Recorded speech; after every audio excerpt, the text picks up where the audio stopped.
lo persigues, nadie te lo regala. Tus raíces fueron heridas de tus cicatrices, ya tu arco iris se quedaba sin matices. No te importa perderte en la cepa de Belice. Tigre, tú, dientes de acero y con las rayas grises. Estratégico era tu plan para llegar a México. Tanto caminar, por poco llegas tetrapléjico. Falta un solo inning para lograr el éxito. La suerte será el mejor amigo de tus méritos. Acelera, sabes que viene la última frontera.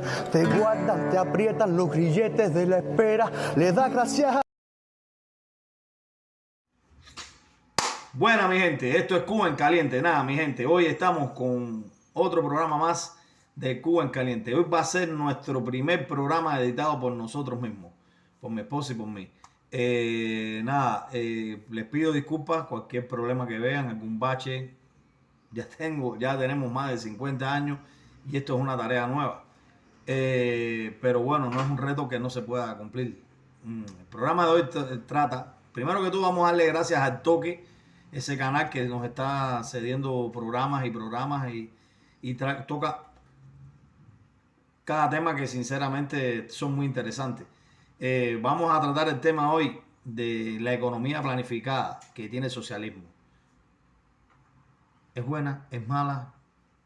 ¿Qué trae? Y la vamos a llevar a Cuba. Nada, mi gente, esto es Cuba en Caliente, se los recomiendo. Síganos y nos vemos. Patria y vida. No hay una evidencia empírica que asegure que la planificación centralizada de la economía tiene la capacidad de ofrecer progreso a un país.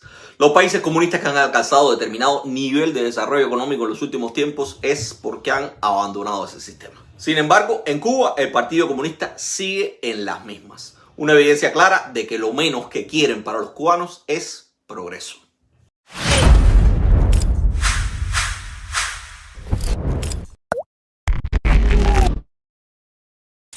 El Plan 2025 tiene como principio fundamental, es objetivo, tiene que ser coherente bajo el precepto de manejar la crisis, mitigar los impactos de la guerra económica, desarrollarnos y avanzar. Así presentó el ministro de Economía a los diputados cubanos el plan de la economía cubana para 2025. Es interesante cómo el nuevo ministro de Economía utiliza la idea de que el plan es un mecanismo para gestionar la crisis. Eso es reseñable porque implica el uso del término crisis para calificar lo que vive Cuba, pero implica además el abandono de eufemismos tan comunes en la burocracia cubana como periodo especial o coyuntura. Pero también es destacable porque si se dice que el plan tiene que servir para gestionar la crisis, se está reconociendo que lo que nos enseñaron y todavía se enseña en las escuelas cubanas con relación a la economía planificada es una mentira. Al menos cuando yo recibí economía política en la universidad, me obligaron a repetir para obtener la mayor calificación que la planificación centralizada de la economía explicaba por qué el socialismo no sufría las crisis cíclicas propias del capitalismo. Y esa idea es trascendental porque el ministro cubano no está proponiendo utilizar un sistema de economía planificada para enfrentar la crisis en que un gobierno neoliberal anterior dejó sumida a Cuba. El ministro contradictoriamente habla de usar el plan para gestionar una crisis que se generó bajo un sistema de economía planificada y centralizada que lleva más de 6 décadas implementado.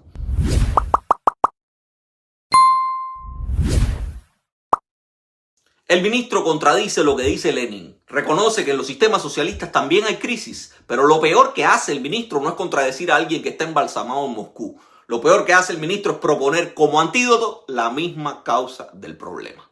Y eso nos lleva a otra conclusión con vocación disyuntiva. O bien llevan décadas engañándonos y lo que dijo Lenin es una tontería, o bien los burócratas cubanos son unos anormales que no saben planificar absolutamente nada. ¿Cuál de las dos es peor? La primera porque indicaría que a pesar de su demostrada ineficacia, a los cubanos se nos ha impuesto a sangre y fuego la ideología del pensamiento económico socialista como única alternativa. Y la segunda porque demostraría que Cuba está controlada por una banda de ineptos que es incapaz de encontrar soluciones para ofrecer progreso al país en sus actuales condiciones. Yo en lo personal creo que son ambas cosas. Y por eso la solución fundamental pasa por un cambio del sistema y con él un recambio de la burocracia. Más de 60 años de experimento son suficientes. Nuestra economía se ha diversificado algo y crece. Sin embargo, El deber de los revolucionarios es prepararse con audaz e inteligencia para la peor de las variantes, no para la más cómoda. Con permanente optimismo y total confianza en la victoria. Hoy y siempre, tener presente la inquebrantable conducta de defender la unidad, resistir y resistir. Los planes de la economía cubana nunca han dejado de dar planazos. Pero lo que ha pasado en los últimos tiempos es que la hemeroteca creada por el Internet y el acceso de los cubanos a ese repositorio de información ha dejado mucho más al descubierto al régimen del Partido Comunista. Para demostrarlo, analicemos la hemeroteca de los últimos 5 años. Hemos planteado que el Plan 2019 no tiene reserva. No tiene reserva, ¿por qué? Porque cuando hablamos de que no tiene reserva nos referimos a sus equilibrios o balances macroeconómicos. Y nosotros hemos planteado que el plan de la economía está emitido sin déficit y sin superávit. Eso quiere decir que no tiene reserva. O sea que cualquier incumplimiento de los ingresos se tiene que reflejar obligatoriamente en una disminución de los gastos. Porque no tiene superávit como para que un incumplimiento de los ingresos pueda afectar el superávit antes de afectar los gastos. Pero decir que el plan no tiene reserva no significa que la economía no tenga reserva. Son dos cosas diferentes. El plan no tiene reserva en su diseño macroeconómico, de sus equilibrios, de sus cuentas corrientes y cuentas financieras, pero la economía sí tiene reserva y la tarea nuestra precisamente es explotar esa reserva. Después de oír este cantinfleo, usted pudiera preguntarse, ¿qué es lo que puede extraerse de aquí? Yo no lo tengo muy claro tampoco, pero lo que sí tengo claro es que lo que parecería ser una explicación magistral de la importancia del plan de la economía cubana terminó demostrando ser nada más que palabrerías. Para empezar, al final de 2019 y a pesar de haber tenido un plan sin reservas y reservas en la economía al inicio de año, la cosa estaba tan mala en Cuba que la burocracia empezó a usar un nuevo término para referirse a la crisis que se estaba viviendo, sobre todo con relación al combustible. Es una situación coyuntural. Esto fue en octubre, pero ya al cierre del año tuvieron que reconocer que aquel plan sin reservas que preveía un crecimiento del 1.5% de la economía no iba a poder cumplirse. Al final de 2019 y antes del inicio de la pandemia, ya la economía cubana iba de nuevo en picada. Según datos oficiales que nunca son confiables, pero son los que hay, la economía del país pasó de haber alcanzado un crecimiento del 2.2% en 2018 a reportar un crecimiento de apenas el 0.5% en 2019. Del 2020, mejor ni hablar. Porque si planificar la economía, incluso sin reservas, no sirvió para garantizar el cumplimiento de lo previsto, mucho menos podría servir para prever una pandemia mundial y los desastrosos efectos que tuvo para la economía del mundo entero. Cuba no fue la excepción. En septiembre de 2020 la CEPAL aseguró que la economía cubana se contraería en un 8%, pero el batacazo fue aún peor. Al cierre del año las autoridades cubanas aseguraron que la contracción terminó siendo de un 11%. Y claro está, esa caída había que explicarla con algo. Y para eso estaba la pandemia. Pero en el 2021 ya se estaba acabando. Y por eso los inteligentes planificadores cubanos aseguraron que en el 2021 la economía iba a crecer un astronómico 7% y que como la ave fénix en Cuba resurgiríamos inmediatamente de las cenizas. Y por supuesto, todo gracias a la planificación y al gran experimento que habían impulsado desde el 2020 y que terminó siendo otro fiasco: el ordenamiento económico.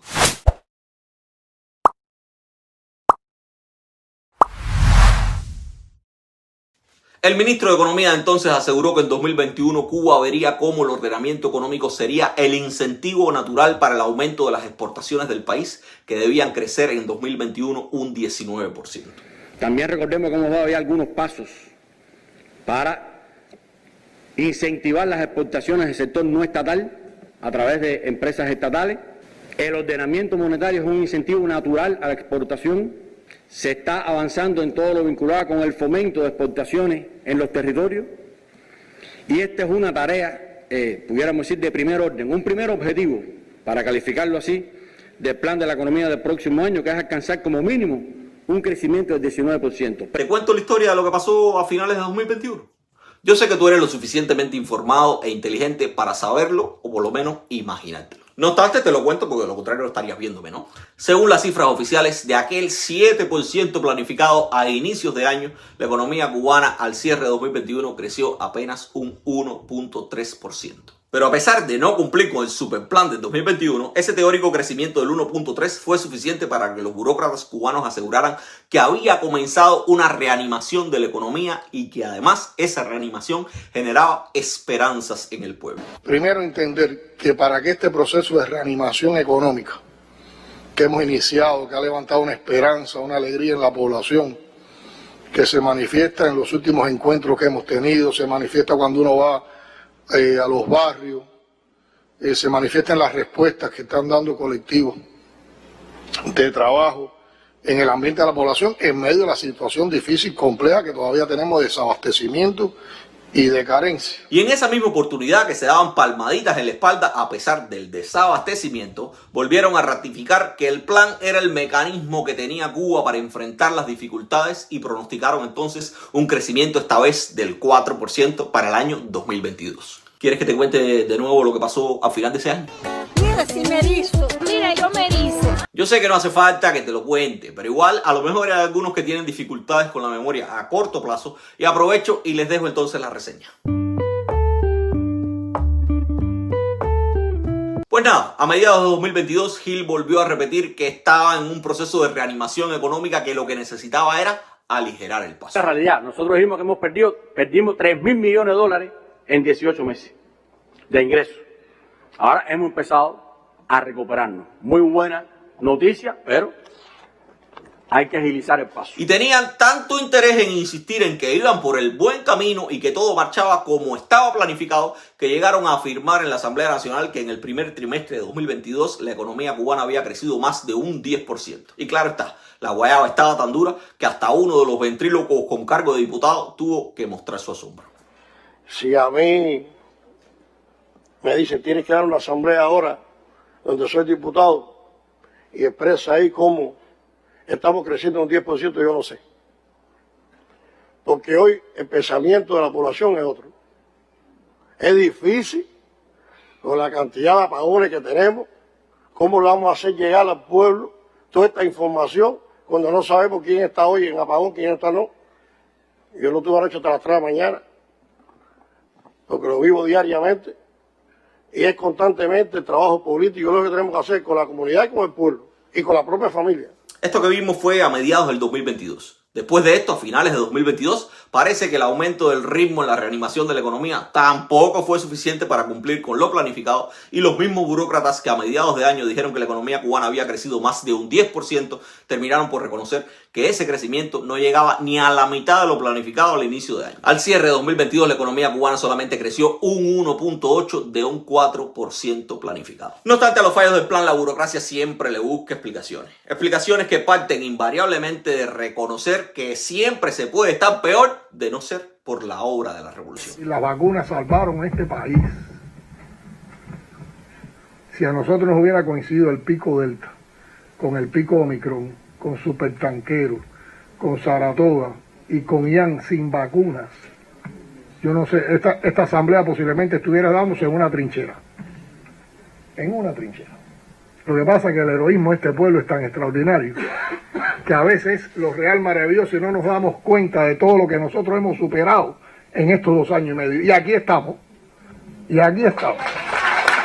Pero la gente no come heroicidad. De hecho, lo que entiende Díaz-Canel por heroicidad de un pueblo no es más que sufrimiento y aguante. Y ese aguante cada día se pone más a prueba. Porque si antes podían camuflar crecimientos discretos o justificar las contracciones con pandemias mundiales, después de haber dicho en 2022 que estaba Cuba en presencia de una reanimación económica irreversible, la economía cubana no ha hecho más que decrecer. Pero en contraste, al tiempo que la economía decrece, hay algo que sí se ha mantenido constante o en aumento. Y esa es la capacidad de los burócratas de mentir de acuerdo al plan. Para que tengas una idea más clara de lo que estoy diciendo. Así empezaba Cuba en 2023.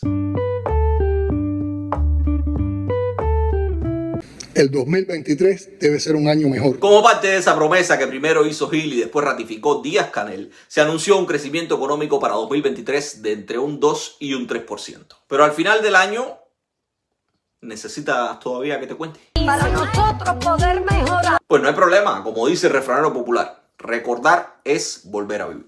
Los datos finales del comportamiento del Producto Interno Bruto en el 2023 estarán disponibles ya concluido el año, cuando la Oficina Nacional de Estadística e Información disponga de los niveles de actividad real y se puedan hacer los cálculos finales, pero lo que sí está claro es que no llegamos al 3% y que es muy probable que que enfrentemos una contracción en el año 2023. Ahí veíamos a Gil decir eso sin que se le moviera un músculo de la cara. Pero al final Roma paga a sus traidores, pero los desprecia. Y a Gil no lo dejaron ni informar las cifras exactas de la debacle de 2023. Lo destituyeron a inicios de febrero de 2024 y en marzo de ese mismo año autorizaron su encarcelamiento. No fue hasta junio de 2024 cuando las autoridades cubanas dieron las cifras oficiales de contracción de la economía cubana en 2023. Y las dio el nuevo ministro de Economía ante la Asamblea Nacional del Pueblo Popular cuando reconoció que la economía cubana, a pesar de los planes y de las promesas, había decrecido un 1.9%. Pero a pesar de que sabía la debacle, a finales de 2023 y en uno de sus últimos cartuchazos, el propio Gil volvió a prometer villas y castillas. Dijo que para el 2024 sí habían planificado siendo realistas y que la economía cubana iba a crecer mínimo un 2%.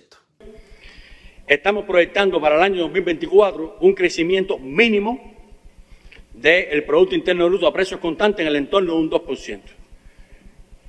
Hay que ser realistas, no, si llegamos aquí diciendo que vamos a hacer un 6, un 7, que estamos conscientes que es lo que hace falta. Hace falta romper ese estancamiento que tenemos de 1,3, 1,8, menos 1, 0,9 y dar un salto más grande. Bueno, está en la capacidad que tengamos de gestionar mejor los recursos y en la capacidad que tengamos de tener más ingresos en divisas, y en la capacidad que tengamos de ordenar mejor la economía, de controlar el tipo de cambio, de cumplir el plan. Si analizamos lo que dice Gil aquí, el problema no está en el plan, sino en la capacidad de la burocracia y el sistema económico cubano de cumplirlo.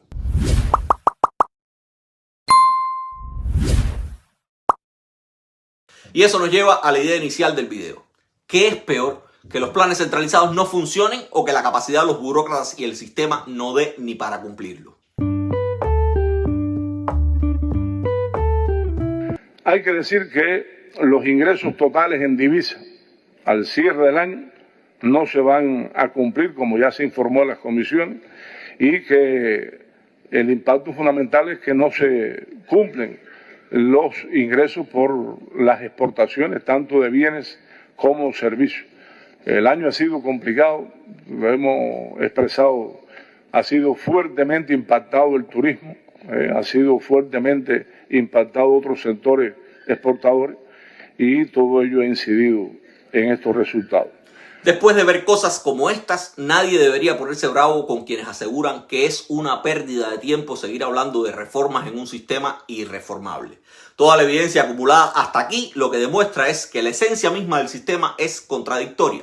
Ni los planes funcionan, ni el sistema o sus burócratas están capacitados para encontrar fórmulas o soluciones dentro de ese modelo. Por eso a nadie sorprende que a final de 2024 Cuba esté sumida en una crisis multifacética tan grande que haya tenido que ser reconocido incluso por el ministro de Economía sin ningún eufemismo. Mucho menos sorprende que desde mediados de noviembre de 2024 estén anunciando una nueva contracción de la economía, aunque en este caso trataron de maquillarla apelando a huracanes, terremotos y apagones nacionales que son responsabilidad de su propia gestión. Concluye un año complejo para el desarrollo de la economía nacional, por la influencia de efectos combinados de carácter nacional e internacional, solo atenuados por los principios y la voluntad de una revolución como la nuestra, que junto al pueblo no se amilana ante adversidad alguna y desafía las poderosas fuerzas dominantes dentro y fuera del ámbito social y nacional, defendiendo valores en los que se cree al precio de cualquier sacrificio. Para mí no hace falta nada más que evidencie el desastre que es la economía centralizada del socialismo. Sin embargo, hay quien siempre dirá que como asalariado del imperio nunca tengo en cuenta el papel que juegan las sanciones estadounidenses en la crisis que vive Cuba. Y no es que no lo haga, es que simplemente soy un convencido de que las sanciones no son la causa fundamental del desastre cubano. No obstante, para complacer a aquellos que sí lo creen, basta decir que el plan de la economía ha sido ofrecido por los burócratas cubanos como una de las principales armas que teóricamente tienen contra las sanciones estadounidenses. Esa es la tarea que tenemos, prepararnos siempre, tener plan contra plan y anticiparnos a los planes del enemigo, que son bastante claros, no hay mucho misterio detrás de los planes del enemigo, y por lo tanto nosotros necesitamos y tenemos que trabajar en función de tener nuestros propios planes de cómo dar respuesta a eso. No, la tarea nuestra, lo hemos dicho y lo ratificamos, no es encontrar justificaciones, es encontrar soluciones. Ya lo oyeron, plan contra plan. Y es que se ha defendido durante mucho tiempo que una de las ventajas de la economía planificada es tener la capacidad de incluir incluso las sanciones como variable que puede afectar el desempeño económico de un sistema empresarial mayoritariamente controlado por el Estado. Teóricamente, los crecimientos planificados en los planes de la economía consideran al bloqueo o embargo como una variable a tener en cuenta. Y al mismo tiempo, en el plan consideran la opción de crecer incluso bajo esas circunstancias. Lo que hemos planteado es que mantenemos, a pesar de el reconocimiento del bloqueo, como planteado, la aplicación del título 3, todo el cierre del cerco económico y la pretensión del gobierno norteamericano de asfixiarnos económicamente, nosotros mantenemos la estrategia de garantizar, o sea, que la economía en el 2019 crezca, no retroceda y que podamos gradualmente ir manteniendo una tasa de crecimiento del Producto Interno Bruto. Y les digo más, en no pocas oportunidades esos mismos burócratas han aprovechado los momentos de cierta estabilidad ficticia para vanagloriarse de su capacidad de sobreponerse a quienes los bloquean. En el turismo estamos planificando para el próximo año el arribo de 4.500.000 visitantes. Este año estamos estimando 4.300.000. Si piensa el gobierno norteamericano que vamos a dar para atrás en la cifra, nuestra estrategia es ir para adelante. Entonces no es el bloqueo el problema. La economía planificada considera el efecto del bloqueo o embargo y aún así no es capaz de vencerlo. Eso demuestra cuán inservible es esa fórmula para ofrecer progreso en las condiciones actuales de Cuba. Pero también la obstinación en su uso es una muestra de la incapacidad de ustedes, los burócratas, de encontrar soluciones diferentes. No deberían pedir más que quiten el bloqueo sin antes cambiar sus fórmulas y quitarse ustedes mismos del medio. Si te gustó, dale like a la transmisión y compártela para que otros puedan disfrutarla. Recuerda que puedes suscribirte al canal si no lo has hecho y enviarnos una donación puntual a través de PayPal. Unas estrellas monetizadas si nos ves por Facebook, o un super chat o un gracias si nos ves por YouTube. Nos vemos en la próxima entrega.